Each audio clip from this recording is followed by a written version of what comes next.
Sebelum kita masuk ke cerita, bagi Mas E dan juga Mbak E yang belum subscribe, silakan klik subscribe sekarang juga.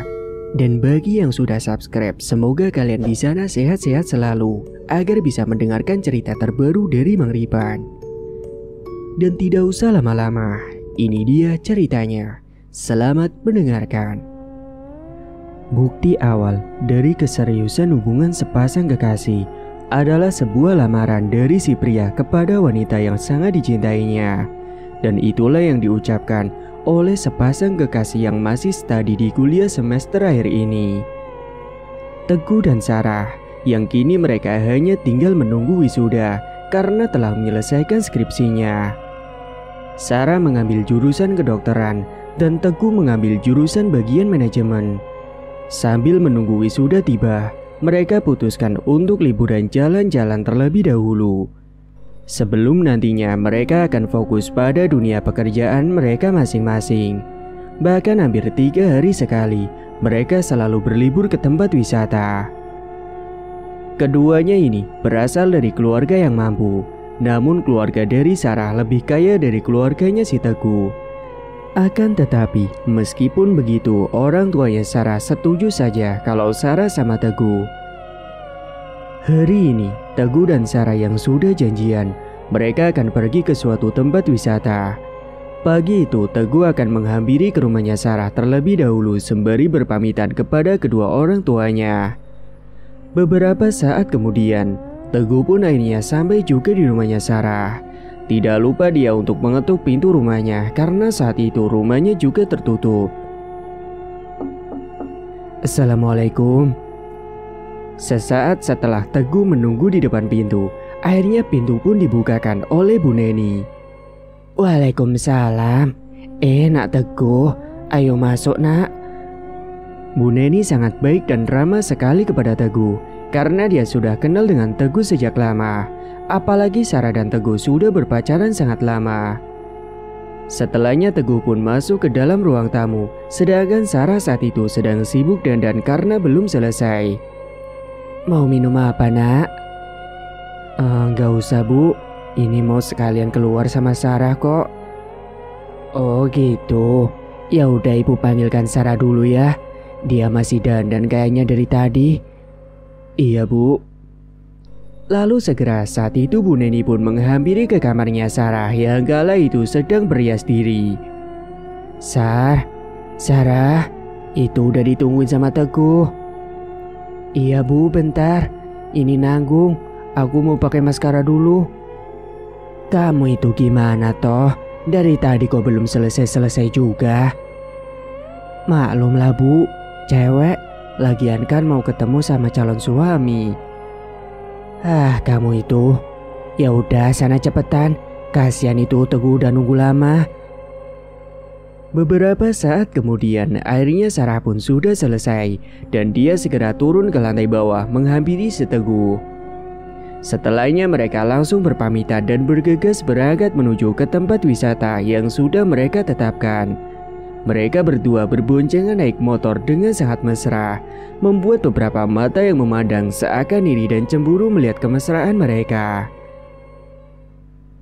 Beberapa saat kemudian, mereka pun akhirnya sampai juga di sebuah tempat wisata.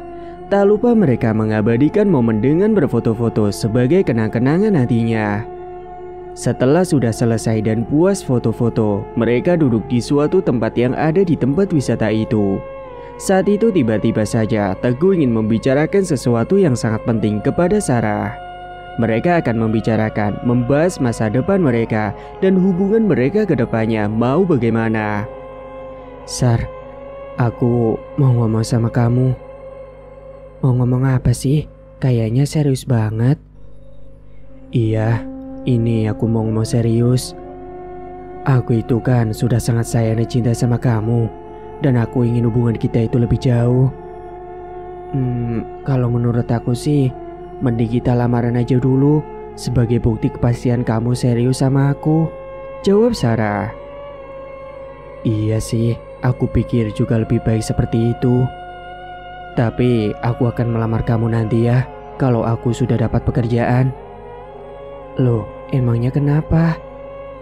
Ya kan, aku pengennya minimal aku dapat uang dari hasil kerja aku sendiri dan usaha dari aku sendiri untuk melamar kamu, supaya nanti juga kedepannya bisa terencana. Ya udah, nggak apa-apa, aku ngerti kok. Semangat ya. Iya, makasih ya sayang. Lalu kemudian mereka membahas hal-hal lain, sambil sesekali mereka tertawa dan juga bercanda bahagia hari itu. Tak terasa hari pun sudah mulai sore, mereka pun akhirnya bersiap-siap untuk pulang ke rumah. Singkat cerita, wisuda pun telah tiba. Mereka bahagia banget bisa lulus S1.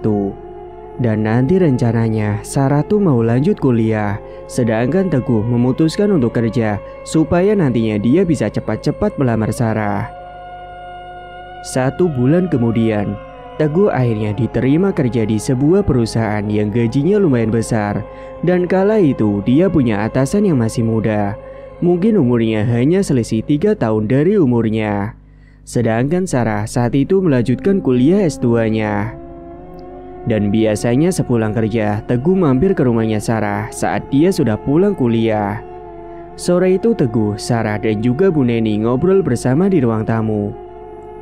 Nah Teguh, kamu sekarang sudah kerja ya nak?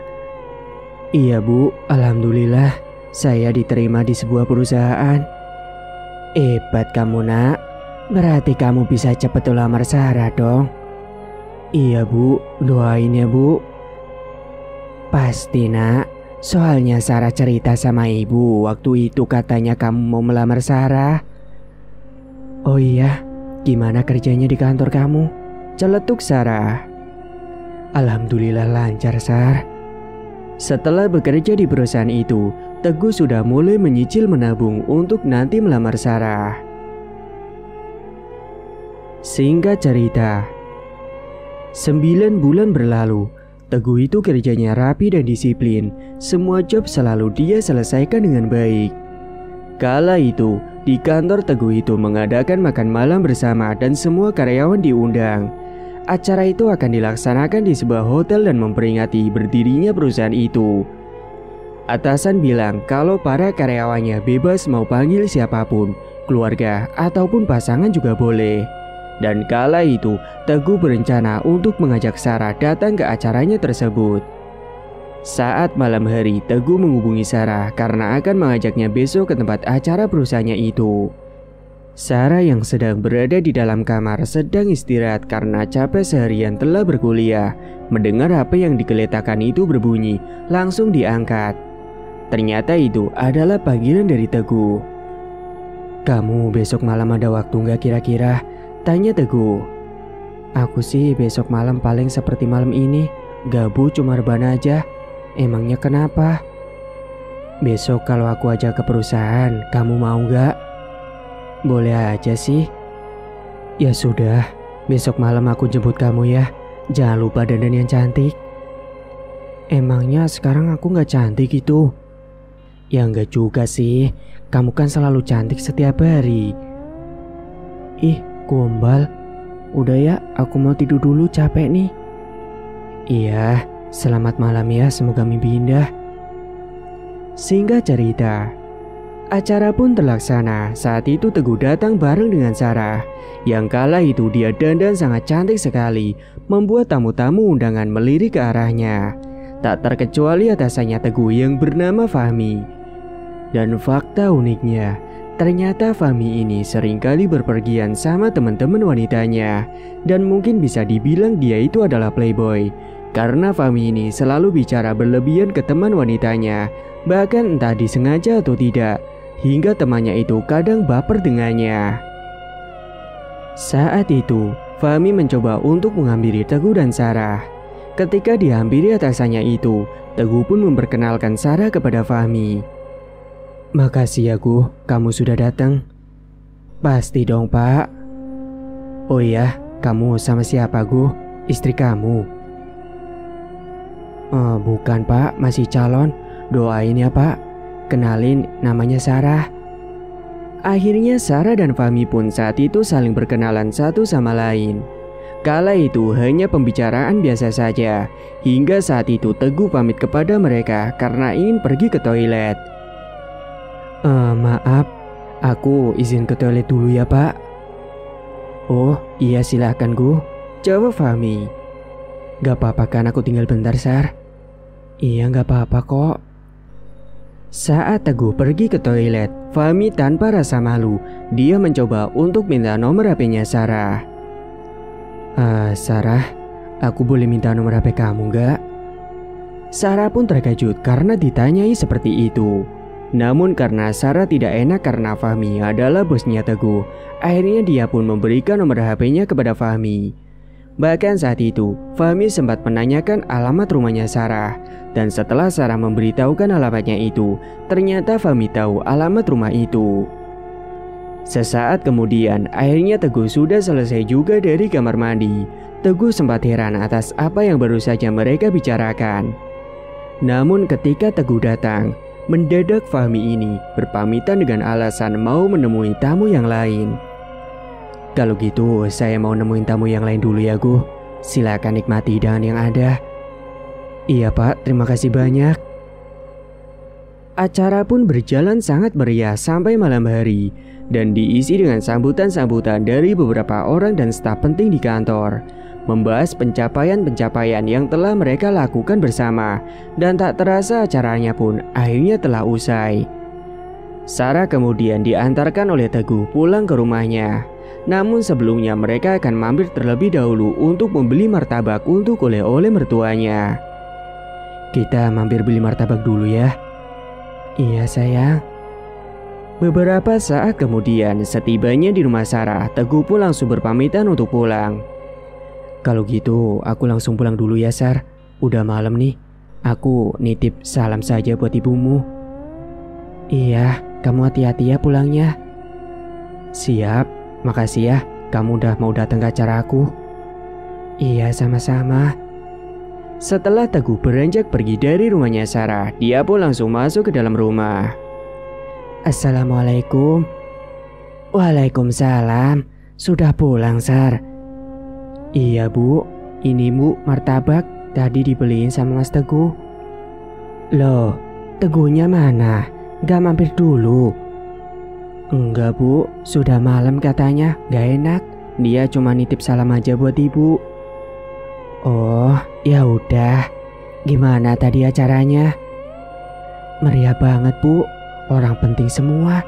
Ternyata ya Bu, atasannya Mas Teguh itu masih muda loh Bu. Usianya selisih 3 tahunan dari Teguh dan aku. Mungkin paling dia yang meneruskan usaha ayahnya kali. Makanya masih muda udah ngurusin perusahaan. Iya juga ya Bu. Ya udah, aku ke kamar dulu ya Bu. Aku capek. Loh, ini martabaknya gak dimakan dulu? Enggak Bu, udah kenyang. Makan ibu aja. Singkat cerita, suatu hari yang tidak disangka-sangka, Fahmi mendadak datang ke rumahnya Sarah. Namun kala itu Sarah belum pulang dari kampusnya. Fahmi menemui Bu Neni dan mereka pun berbicara di dalam ruang tamu. Fahmi juga bilang kepada Bu Neni bahwa dia kenal dengan Sarah saat ada di acara kantornya. Maaf, kalau boleh tahu kamu siapa ya?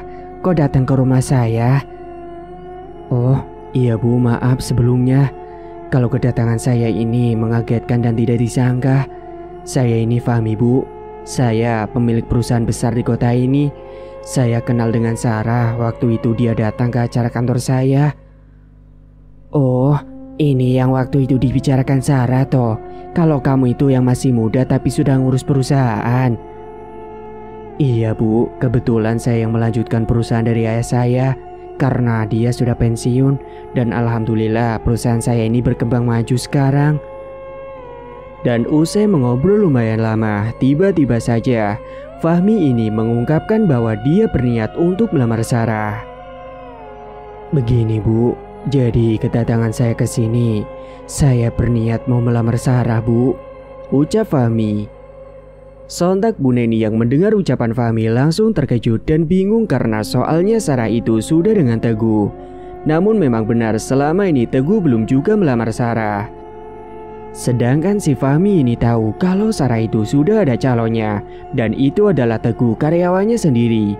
Akan tetapi menurut Fahmi, sebelum ada ikatan masih bisa dia tikung. Namun saat itu Fahmi menawarkan kepada orang tuanya Sarah bahwa nanti kebutuhan Sarah akan ditanggung olehnya jika mau menjadi calonnya. "Ibu tenang aja, nanti kalau Sarah mau sama aku akan pastikan hidupnya akan terjamin, Bu. Semua akan aku tanggung semua kebutuhannya." "Gimana ya, Nak? Soalnya Sarah kan sudah punya calon sendiri, jadi dia yang nantinya menentukan pilihan." Tak berhenti sampai di situ, Bu Neni kemudian diiming-imingi oleh Fahmi bahwa nantinya Bu Neni akan diberikan beberapa aset-asetnya seperti sebuah rumah dan juga beberapa villa yang ada di pegunungan, dan akan diberikan ke orang tuanya dan juga kepada Sarah jika mau menerima lamaran tersebut. "Ibu jangan khawatir, nanti kalau misal Sarah mau menerima lamaran aku, nanti aku pasti akan memberikan beberapa aset-aset seperti rumah, bahkan juga villa kepada bapak dan ibu dan Sarah." "Beneran itu, Fahmi?" tanya ibunya Sarah antusias. "Iya, Bu, itu kecil bagi saya." "Ya sudah, nanti coba ibu bujuk Sarah ya." "Oke, Bu, aku tunggu kabarnya ya. Kalau gitu, aku pamit pulang dulu, Bu." "Iya, Nak, hati-hati ya." Mungkin kala itu orang tuanya Sarah memang realistis. Mereka akhirnya mengesampingkan perasaannya dan memilih untuk menjodohkan Sarah nantinya dengan si Fahmi yang sudah punya segalanya dan mungkin bisa menjamin kebahagiaan materi Sarah ke depannya. Padahal belum tentu juga Sarah akan bahagia jika nanti bersama Fahmi, karena dia sama Teguh sudah jalin hubungan lama banget dan udah nyaman satu sama lain. Namun orang tuanya itu bingung karena bagaimana caranya untuk memisahkan Sarah dengan Teguh nantinya. Tapi gimana nanti ibu bilangnya sama Sarah, Mi?" "Ibu tenang aja, semua akan saya atur. Nanti aku akan buat Teguh dikeluarkan dari kantor. Dan itu bisa menjadi alasan bagi ibu untuk menolak Teguh sebagai calon menantunya karena tidak punya pekerjaan." "Ya sudah, kalau begitu ibu manut saja sama kamu." Fahmi kala itu akan melakukan cara yang licik, yaitu di mana dia akan membuat Teguh dikeluarkan dari kantornya dengan alasan sesuatu yang akan dibuat nantinya. Sehingga Teguh ini tidak memiliki pekerjaan, dan hal itulah bisa jadi alasan penolakan Teguh untuk Sarah. Suatu hari, Teguh di kantor sengaja dijebak oleh suruhannya dari Fahmi. Dan data-data yang sudah dikerjakan oleh Teguh itu akan ditukar dengan data yang palsu. Dan saat data itu akan dibahas waktu meeting, Teguh ini dianggap teledor dan fatal karena jika data itu sampai ke klien, maka perusahaannya akan kena komplain dan akan dicap buruk. Padahal itu semua memang akal-akalan dari Fahmi. "Teguh, kamu ini gimana sih kerjanya? Masa ngisi data seperti ini aja sampai salah? Ini bisa merugikan perusahaan nantinya karena kita bisa kena komplain dari klien. Untungnya sudah saya cek terlebih dahulu." "Tapi saya sudah mengerjakan dengan benar, Pak, dan sangat teliti. Tapi nggak tahu kok tiba-tiba bisa seperti ini," jawab Teguh bingung. "Kamu udah salah, tidak usah mengelak lagi. Sudah jelas-jelas ini buktinya kalau kerjaan kamu teledor. Dan saya tidak mau nanti malah jadi kacau karena kesalahan kamu. Dan untuk itu, mulai sekarang kamu saya pecat." "Pak, saya mohon jangan pecat saya, Pak." "Maaf Teguh, saya tidak mau lagi kamu bekerja sama dengan saya." Dan saat itu pun akhirnya Teguh dipecat oleh Fahmi dengan kesalahan yang tidak dibuatnya sama sekali. Dia dipecat dengan alasan nantinya akan merugikan kantor jika tetap bekerja. Padahal selama ini Teguh kerjanya itu sangat rajin sekali. Dan tidak hanya sampai di situ, ternyata Fahmi juga main dukun. Dia berniat untuk menjatuhkan Teguh supaya dia terpuruk sekali. Saat itu, Fahmi dengan kenalannya pergi ke tempat dukun atas saran dari temannya itu. Suatu hari Fahmi bersama dengan temannya itu sedang nongkrong di sebuah kafe dan dia meminta saran kepada Kevin, temannya si Fahmi. "Vin, aku kan sudah memecat Teguh. Sekarang apa yang harus aku lakuin ya supaya dia benar-benar jatuh terpuruk?" Mending disantet aja sampai lumpuh. Wah, bener juga tuh saran kamu. Tapi di mana ya tempat dukun santet? Itu mah masalah gampang, nanti aku anterin besok. Emangnya kamu tahu tempatnya? Tahu, aku biasa nganterin temen aku ke dukun. Nyanterin gimana? Maksudnya mau nyantet? Ya enggak juga sih, ada yang pelet, ada juga yang nyantet. Akhirnya Fahmi dan Kevin keesokan harinya mereka segera pergi ke tempat dukun itu. Mereka berangkat menggunakan mobil milik Fahmi. Perjalanan yang mereka tempuh cukup jauh karena berada di pelosok dan jauh dari kota. Dan setelah beberapa jam mereka melakukan perjalanan, akhirnya mereka sampai juga di sebuah desa yang ada di sana. Rumah-rumah desa masih jarang karena rumah-rumah warga itu berada di pelosok. Saat itu, kebetulan ada sebuah lapangan yang ada di dekat hutan. Akhirnya mobil Fahmi diparkirkan di lapangan itu, sementara mereka melanjutkan perjalanannya. Masuk ke dalam hutan dengan berjalan kaki, melewati jalanan setapak. Ini masih lama, Gavin? Ya lumayan lah, biasanya sih setengah jam baru sampai. Beberapa saat kemudian, akhirnya mereka sampai juga di tengah hutan. Di sana ada sebuah rumah gubuk yang sudah usang. Ini rumahnya ya, Vin? Iya benar. Ya udah yuk masuk ke dalam. Permisi. Sesaat kemudian terlihat seorang laki-laki parubaya membukakan pintu. Kemudian mereka dipersilakan untuk masuk ke dalam rumah. Ayo masuk dulu. Setelah masuk ke dalam rumah, kemudian Fahmi langsung menjelaskan maksud kedatangannya kepada Mbah Suro. Saya ingin membuat seseorang menderita, Mbah, dan bahkan sampai lumpuh dan tidak bisa ngapa-ngapain. Dasar goblok, orang tidak salah apa-apa mau dibuat menderita. Sudahlah, Mbah, ini urusan saya. Tapi kamu harus melakukan syarat dan juga ritualnya. Apa syaratnya, Mbah? Kamu harus siapkan mahar dan juga foto target. Tenang, Mbah, saya sudah siapkan semuanya. Tapi berapa maharnya, Mbah? Kalau kamu mau langsung ampuh dan berhasil, kamu harus bayar uang 20 juta.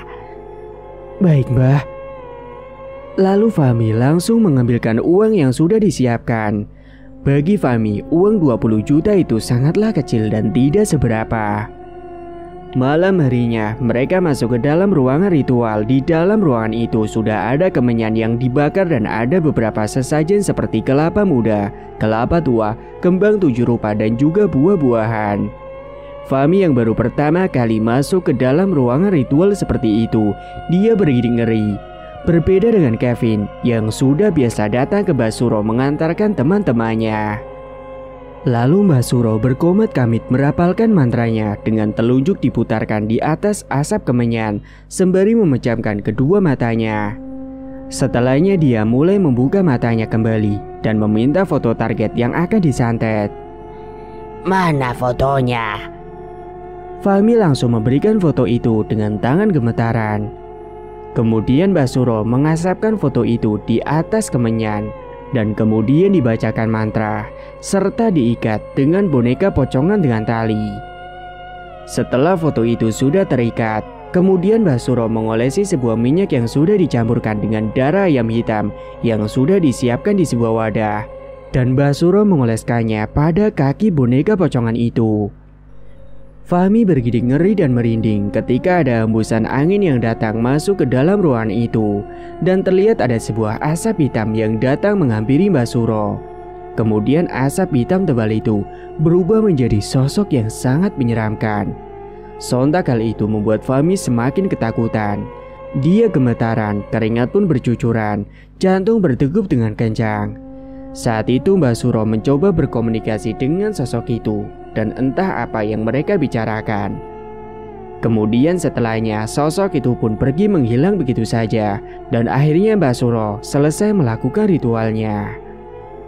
Ritualnya sudah selesai. Silakan kalian bisa pulang. Iya, Mbah, baik. Setelahnya malam itu juga Fahmi dan Kevin segera pulang. Mereka melewati jalan setapak yang ada di tengah hutan. Sementara di sisi lain, malam itu Teguh yang masih kesal akibat dipecat oleh Fahmi dengan alasan yang tidak jelas, dan dia merasa kala dirinya itu telah dijebak. Kala itu dia sedang termenung di depan teras rumah malam-malam, dan tiba-tiba saja hujan deras mengguyur malam itu. Kemudian saat itulah dia dikejutkan dengan kemunculan sosok bayangan hitam yang mendadak muncul di pohon depan rumahnya. Sontak Teguh pun takut dan lari ke kamarnya. Namun ketika berada di dalam kamar saat sedang selimutan, sosok itu juga masuk ke dalam kamarnya dan menarik paksa Teguh, lalu membanting tubuh Teguh ke lemari yang ada di dalam kamarnya itu. Teguh pun berteriak minta tolong hingga akhirnya pingsan usai sosok itu berubah jadi asap dan masuk ke raga Teguh. Tolong! Teguh pun ambruk pingsan. Orang tuanya yang mendengar teriakan itu langsung datang menghampirinya dan langsung terkejut ketika mendapati anaknya itu sudah terkapar. Lalu Teguh itu mendadak kakinya lumpuh tidak bisa digerakkan. Dia pun sedih akan hal itu. Ya Allah Pak, Teguh pingsan Pak.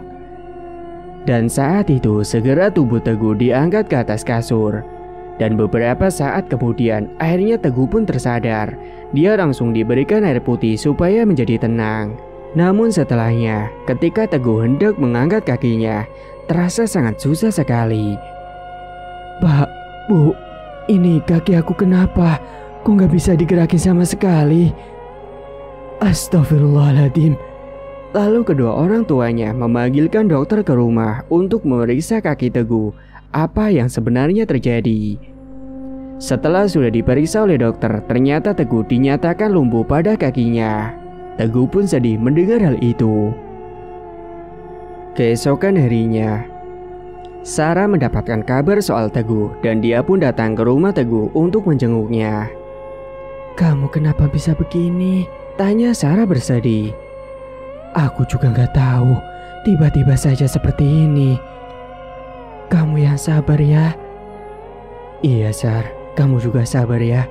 Kamu maukah nunggu aku?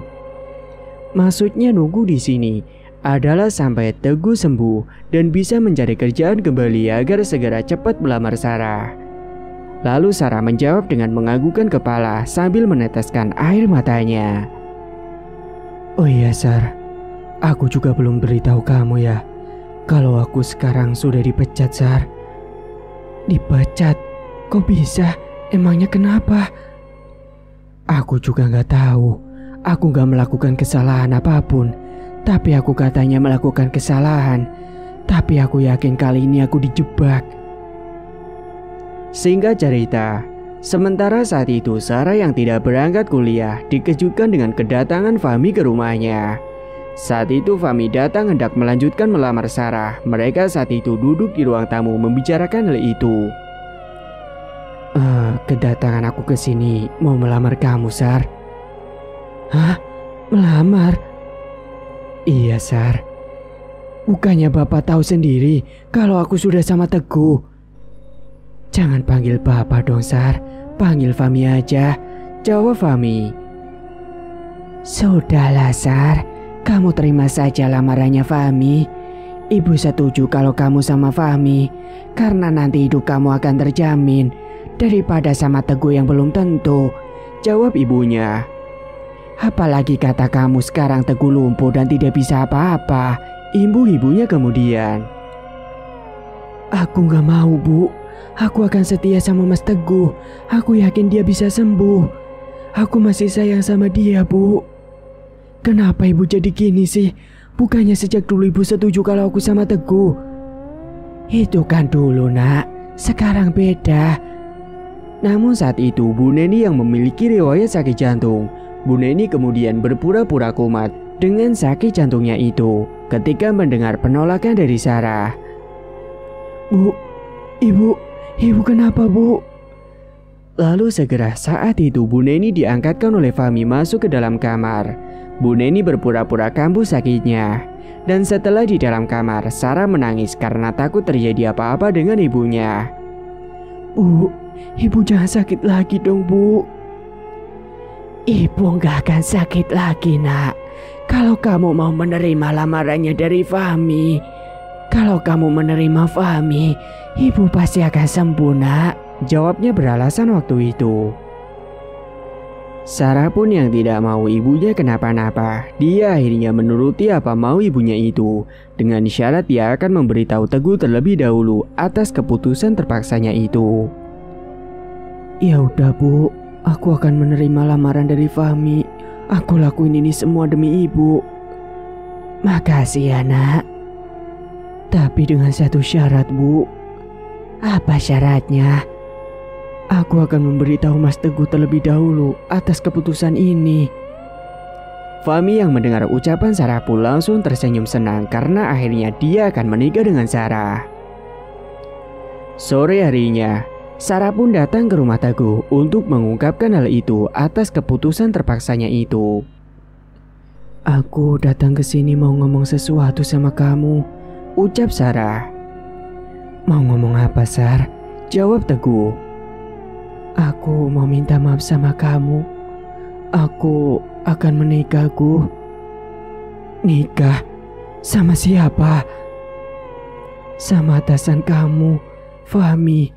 Dia melamar aku dan aku terpaksa menerima lamaran itu karena ibu sakit jantungnya kambuh waktu aku menolak. Aku pun memutuskan menerima demi ibu supaya dia sembuh. Teguh yang terkejut mendengar itu langsung sakit hati. Dia merasa curiga dengan Fahmi yang tiba-tiba saja memecat dirinya dari kantor. Dan sekarang dia malah melamar Sarah, calon istrinya itu. Dia pun mencoba mengalah kala itu dan mencoba menerima, meskipun hatinya terasa sakit sekali. Ya sudah, kalau itu memang keputusan yang terbaik dan bisa membuat ibu gak sakit lagi, insya Allah aku ikhlas. Dan semoga jika Tuhan masih menjodohkan kita kelak, pasti kita akan disatukan lagi. Kuharap kau juga bahagia nanti ya. Terima kasih sudah sempat mempertahankan dan membela perasaan demi aku. Kamu jangan merasa bersalah ya. Aku insya Allah ikhlas. Teguh mengucapkan itu sambil menahan rasa sakit di dadanya. Kalau begitu, aku pamit pulang dulu ya. Mungkin ini terakhir kalinya kita bertemu, ucap Sarah sedih. Setelah Sarah pun pamit pulang dan air mata serta rasa sakit hatinya Teguh pun akhirnya tertumpahkan juga. Dia menangis sejadi-jadinya di dalam kamarnya itu. Dia tidak merasa benci dengan Sarah, namun dia benci dengan keadaannya kala itu yang tidak bisa berbuat apapun. Hingga malam harinya, Teguh memutuskan untuk sholat malam dan mencurahkan kegelisahannya itu pada Tuhannya dan memohon diberikan jalan keluar atas cobaannya itu. Singkat cerita, 1 bulan kemudian Sarah pun akhirnya menikah dengan Fahmi. Sebenarnya Sarah sedih kala itu, namun orang tuanya Sarah malah kegirangan. Namun suatu keanehan terjadi saat setiap malam saat Fahmi akan menjamah tubuhnya Sarah, selalu saja dia gagal. Karena Fahmi ini selalu melihat ada sosok seram yang selalu menerornya dan membuatnya ketakutan. Akhirnya dia tidak jadi melakukan hubungan intim. Dia bahkan sempat stres karena hal itu. Malam itu, Fahmi yang sudah berduaan dengan Sarah, dia mencoba mendekati Sarah dan mencoba membelai tubuh Sarah. Akan tetapi, sesaat kemudian dia melihat ada bayangan hitam yang melintas di sekitar. Sontak dia pun terkejut melihat bayangan hitam itu. Dan perlahan bayangan hitam itu berhenti di pojok lemari kamar. Hingga kemudian bayangan hitam itu berubah menjadi sosok tinggi besar dengan gigi taring yang panjang dan tajam. Kedua matanya merah menyala menatap ke arah Fahmi. Sontak dia langsung terkejut dan membelalakan kedua matanya melihat sosok itu dan langsung berteriak. Kamu kenapa, Mas? Gak apa-apa, jawab Fahmi berbohong. Dan saat itu Fahmi langsung terdiam dan beranjak untuk tidur. Namun napasnya itu masih tidak beraturan, bahkan tubuhnya itu dibanjiri dengan keringat. Sementara Sarah saat itu tidak tahu apa-apa karena dia tidak bisa melihat apa yang dilihat oleh Fahmi. Sementara di sisi lain, Teguh juga masih terus diteror oleh sosok-sosok yang menyeramkan. Malam itu, Teguh yang hanya bisa berbaring di kamar tidurnya, tiba-tiba dia melihat ada bayangan hitam yang melintas masuk ke dalam kamarnya. Perlahan bayangan hitam itu berubah wujud menjadi sosok yang menyeramkan. Dia juga mencium bau busuk yang menyeruak masuk ke dalam hidung. Sontak Teguh yang melihat sosok itu langsung berteriak dan membuat kedua orang tuanya langsung menghampiri ke dalam kamarnya. Ada apa, Nak? Saat itu Teguh masih nampak sangat ketakutan dengan napas yang ngos-ngosan dan jantungnya berdegup dengan kencang.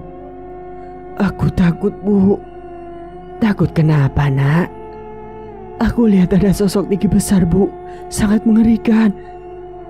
Akhirnya saat itu ibunya mencoba menenangkan Teguh. Hingga akhirnya Teguh pun bisa sedikit lebih tenang dan dia pun mulai tertidur. Beberapa hari kemudian, Teguh selalu saja diteror oleh sosok-sosok yang menyeramkan dan membuat dia jadi stres. Dia juga sering teriak sendiri, bahkan menangis karena ketakutan melihat sosok yang menyeramkan itu selalu datang setiap malamnya dan mengganggu dirinya. Hingga akhirnya kedua orang tuanya Teguh juga ikut sedih dan prihatin atas apa yang dialami oleh nasib anaknya itu. Hingga suatu ketika, Teguh kedatangan Pak Leknya yang jauh. Pak Leknya itu bernama Pak Lek Joko dan dia kebetulan tahu tentang hal-hal gaib. Saat itu dia ingin menjenguk Teguh yang katanya sedang lumpuh dan dia yang merasa aneh dengan kelumpuhan yang diderita oleh Teguh. Akhirnya saat itu Pak Lek Joko mencoba untuk menerawang kondisi tubuhnya Teguh. Dan benar, saat diterawang ternyata Teguh itu terkena kiriman santet. Teguh ini lumpuhnya bukan karena sakit, melainkan ada orang yang mengirimkan santet padanya. Astagfirullahaladzim, terus gimana ini? Tenang saja, nanti aku akan berusaha untuk menyembuhkan Teguh. Tolong siapkan saja daun kelor yang ditumbuk dan kemudian dicampurkan dengan perasan jeruk nipis. Terus sisakan air bekas perasan beras dan nanti dicampurkan jadi satu, ucap Pak Lek Joko. Akhirnya saat itu juga ibunya Teguh langsung menyiapkan semua bahan yang diperlukan saat itu. Kebetulan saat itu tepat pada malam hari. Setelah semua bahan sudah disiapkan, kemudian Pak Lek Joko membacakan doa-doa di samping tubuh Teguh sembari memejamkan kedua matanya. Saat dia membacakan doa-doa, tiba-tiba saja sesaat kemudian Teguh langsung kerasukan sosok yang bersemayam di dalam tubuhnya yang sudah membuat dirinya itu lumpuh. Dan sosok itu pun marah saat dibacakan doa-doa karena ada orang yang berusaha untuk mengusirnya. Kamu tidak usah ikut campur. Anak ini sudah menjadi milikku dan dia harus mati, ucap sosok itu. Siapa yang mengirimmu? Ucap Pak Lek Joko. Bukan urusanmu. Kamu tidak perlu tahu. Keluar sekarang atau kamu mau saya bakar? Saya tidak akan keluar dari tubuh anak ini karena dia sudah menjadi milikku. Dan aku diutus untuk membuat anak ini menderita dan sampai dia meninggal. Keluar sekarang cepat atau saya kamu bakar, ancam Pak Lek Joko. Karena sosok itu terus mengelak dan tetap tidak mau keluar, Pak Lek Joko pun terus membacakan doa-doa sembari mengolesi bahan yang sudah disiapkan ibunya Teguh pada seluruh tubuhnya Teguh. Hingga hal itu membuat tubuh Teguh meronta-ronta, memberontak tidak karuan. Kedua orang tuanya pun mencoba untuk memegangi tubuhnya Teguh yang terus meronta itu. Tiba-tiba hembusan angin kencang masuk ke dalam kamarnya, membuat suasana malam itu semakin mencekam. Bahkan jendela dan juga pintu kamarnya selalu menggebrak-gebrak karena ada hembusan angin itu. Wah! Rang Teguh yang terus memberontak. Dan saat itu, akhirnya sosok yang ada di dalam tubuhnya Teguh akhirnya keluar juga. Dan setelahnya Teguh langsung lemas tubuhnya dan dia pun terkapar. Namun akhirnya kaki Teguh langsung bisa digerakkan. Sontak semuanya senang dan mengucapkan alhamdulillah karena Teguh tidak lumpuh lagi. Dan sosok yang ada di dalam tubuhnya Teguh itu dikembalikan oleh Pak Lek Joko kepada pengirimnya. Tolong ambilkan air putih. Ibunya Teguh lalu mengambilkan air putih dan saat itu Pak Le Joko segera mendoakan air putih itu. Setelahnya Teguh langsung menegak segelas air putih yang sudah didoakan oleh Pak Le Joko. Kemudian setelah Teguh menegak segelas air putih itu, dia langsung muntah dan mengeluarkan darah hitam merah yang kental dari mulutnya. Itu karena ilmu hitam yang ada di dalam tubuh Teguh itu sudah keluar semua. Siapa yang sudah tega mengirimkan santet ini pada anakku? Tanya ibunya Teguh. Ada seseorang, tapi aku tidak akan menyebutkan orangnya karena aku takut timbul fitnah. Nanti kalian juga tahu sendiri karena kiriman santet itu sudah aku kembalikan kepada pengirimnya. Teguh pun bersyukur karena doanya terkabul dan kini dia bisa mencari kerja lagi. Dan alhamdulillah dia diterima di sebuah perusahaan gede yang gajinya lebih besar dari milik Fahmi. Usai 6 bulan bekerja, Teguh langsung menjadi orang kepercayaan bosnya dan diangkat jabatannya. Sungguh buah dari hasil kesabaran yang tidak sia-sia. Sementara di sisi lain, Fahmi masih terus mendapatkan teror. Kala itu dia bermimpi didatangi oleh sosok seram dan sosok itu menginjak kakinya. Malam itu Fahmi yang sedang mengerjakan tugasnya di ruangan kerja karena tugasnya harus segera diselesaikan. Tiba-tiba saja Fahmi melihat ada sebuah sekelibat bayangan hitam yang melintas dari pandangannya. Sontak dia langsung terperanjat dan merinding ketakutan. Apalagi tiba-tiba ada embusan angin yang masuk ke dalam ruangan itu, membuat bulu kuduk merinding. Setelahnya karena takut, Fahmi pun memilih untuk beranjak tidur ke dalam kamarnya. Namun dia belum bisa tidur sehingga dia terus melamun. Akan tetapi, tiba-tiba saja Fahmi dikejutkan dengan sosok tinggi besar yang berdiri di pojok kamarnya. Sontak Fahmi pun langsung ambruk pingsan saat itu juga. Hingga akhirnya Fahmi yang pingsan itu di dalam mimpinya, dia didatangi oleh sosok yang menyeramkan. Dan sosok itu tiba-tiba saja menginjak kakinya Fahmi dengan sangat kuat dan membuat Fahmi sangat kesakitan. Dan bersamaan dengan itu, Fahmi pun langsung terperanjat bangun dari mimpi buruknya itu. Tiba-tiba kakinya terasa sangat sakit sekali. Dan saat itu kedua kakinya Fahmi serasa tidak bisa digerakkan sama sekali. Dia pun segera membangunkan Sarah yang sudah tertidur pulas di sampingnya. Sarah, bangun Sarah. Ada apa sih mas? Sarah, kaki aku gak bisa digerakkan semua. Astagfirullahaladzim, emangnya kenapa mas kok bisa? Aku juga gak tahu Sar. Ya udah, besok kita ke rumah sakit ya mas. Keesokan paginya, Fahmi pun diantarkan oleh Sarah pergi ke rumah sakit untuk segera dicek. Dan usai dicek oleh dokter, ternyata kata dokter, Fahmi ini ditetapkan lumpuh permanen. Dan semenjak saat itu, akhirnya Fahmi hanya berbaring di dalam kasur saja.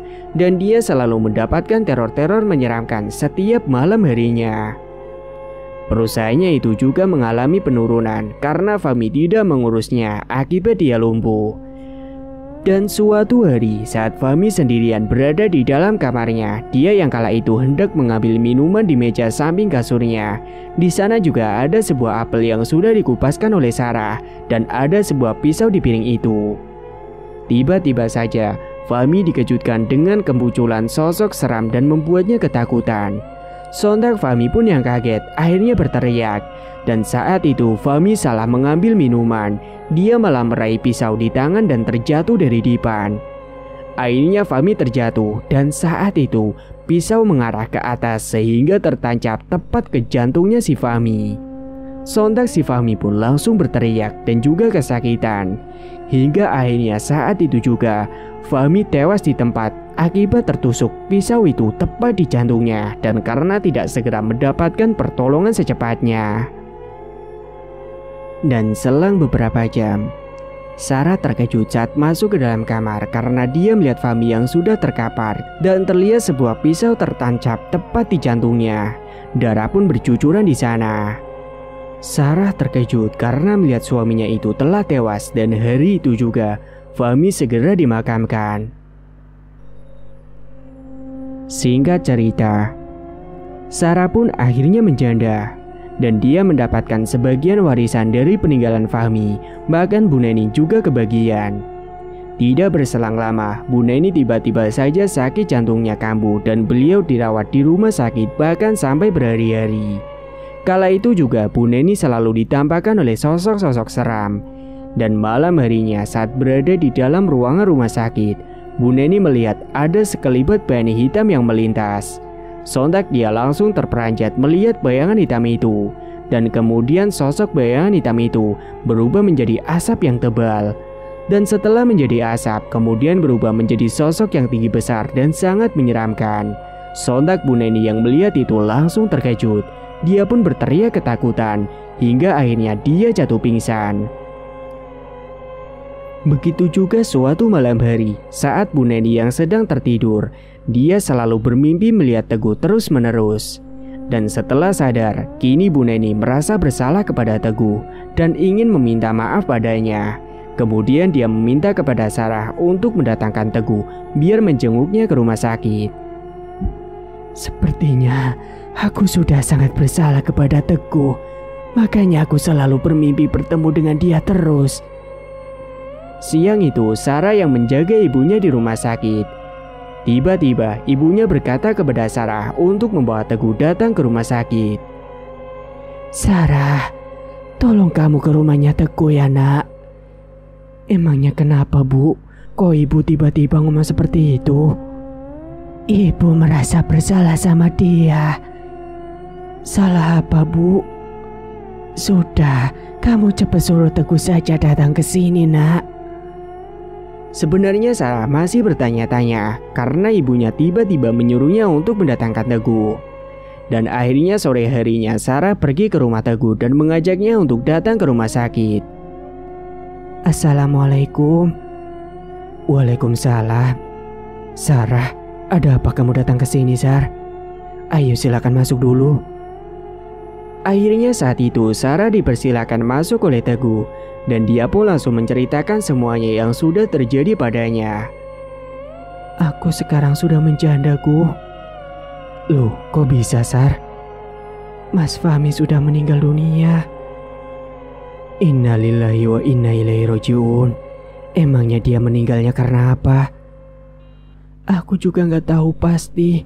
Pas aku masuk ke dalam kamar, dia sudah tewas di dadanya tertusuk sebuah pisau. Aku turut berduka cita ya, Sar. Dan saat itu Teguh merasa kalau selama ini Fahmi yang sudah mengguna-gunanya. Karena dia teringat dengan Pak Lek Joko yang bilang kalau nantinya suatu saat pengirim santet itu akan meninggal dengan sendirinya. Apalagi Teguh merasa ada yang aneh atas meninggalnya si Fahmi. Tapi dia tidak menceritakan hal itu kepada Sarah. Oh iya, aku datang ke sini juga bukan hanya itu. Tapi aku ke sini diminta ibu buat ngajak kamu datang ke rumah sakit. Kamu mau ya?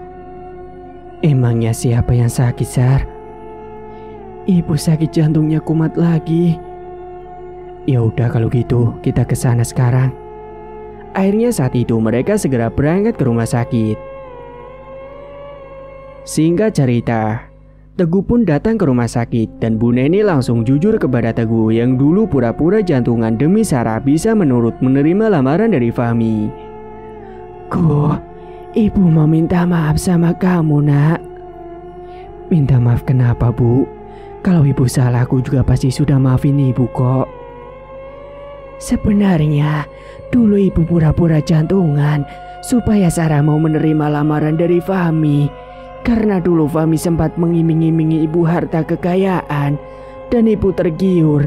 Ibu berpikir supaya nantinya Sarah hidup bahagia dengannya karena sudah berkecukupan materi. Apa, Bu? Tanya Sarah kaget yang juga baru tahu akan hal itu. Jadi, selama ini ibu bohongin aku. Kenapa ibu tega, Bu? Aku melakukan semua ini demi ibu. Tapi ternyata ada rahasia di balik ini semua. Padahal ibu tahu aku sama Teguh saling cinta. Iya, Sarah. Maafin ibu ya, nak. Sudah membuat kamu tidak bahagia. Aku kecewa sama ibu. Tolong maafin ibu ya, Sarah, ucap ibunya memelas. Sarah, sudah, Sar. Kamu tenang, jangan marah-marah gitu. Kasihan ibu. Ikhlaskan Sarah. Lagian semuanya sudah berlalu dan ibu kamu sudah mengakui kesalahannya, ucap Teguh. Sarah terkejut dan marah mengetahui semua fakta itu. Namun untungnya dia berhasil diredakan oleh Teguh. Dan Teguh juga sudah memaafkan Bu Neni. Kini Bu Neni meminta Teguh untuk menikahi Sarah. Nah Teguh, kamu mau ya menikah dengan Sarah? Ibu akan merestui kalian. Dan ibu mohon jagalah Sarah. Iya Bu, aku juga sebenarnya masih sangat cinta sama Sarah. Beneran Gu, aku juga masih cinta sama kamu, ucap Sarah. Dan akhirnya tak berselang lama, Sarah pun menikah dengan Teguh. Acara pernikahan mereka digelar dengan mewah dan juga megah sesuai pernikahan impian Sarah sejak dulu. Karena Teguh yang sudah bekerja dan memiliki uang banyak, dia bisa mewujudkan semua impian yang Sarah inginkan. Kala itu, Sarah yang belum pernah sekali dijamah oleh Fahmi dulunya, dan sekarang Teguhlah yang telah menikahinya yang akan menjamahnya untuk pertama kali. Mas, sebenarnya selama ini saat aku menikah dengan Fahmi, aku belum pernah melakukan hubungan, Mas. Loh, emangnya kenapa? Gak tahu, Mas. Aku juga heran kalau saat dia akan menjamah tubuhku, tiba-tiba dia seperti ketakutan sehingga akhirnya tidak jadi terus. Syukurlah kalau begitu, karena mungkin memang kita sudah ditakdirkan untuk bersama dan Tuhan telah menjaga kamu. Iya Mas, aku sangat bahagia sekali akhirnya bisa menikah sama kamu. Hingga akhirnya mereka pun kini hidup bahagia bersama.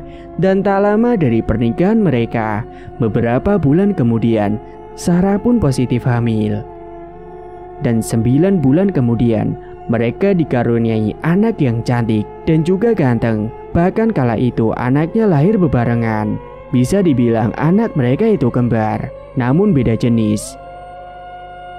Sungguh, bila mana sudah menjadi jodohnya, Allah pasti akan menjaganya untuk yang terbaik baginya dan menjauhkan dari yang terburuk baginya. Tamat. Cerita pun selesai.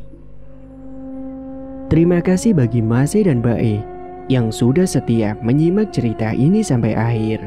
Dan bagi yang belum menekan tombol subscribe, silakan klik tombol subscribe sekarang juga.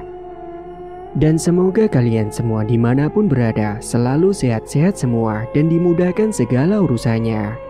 Dan sampai jumpa lagi di cerita terbaru yang akan Mang Ripan bawakan nantinya.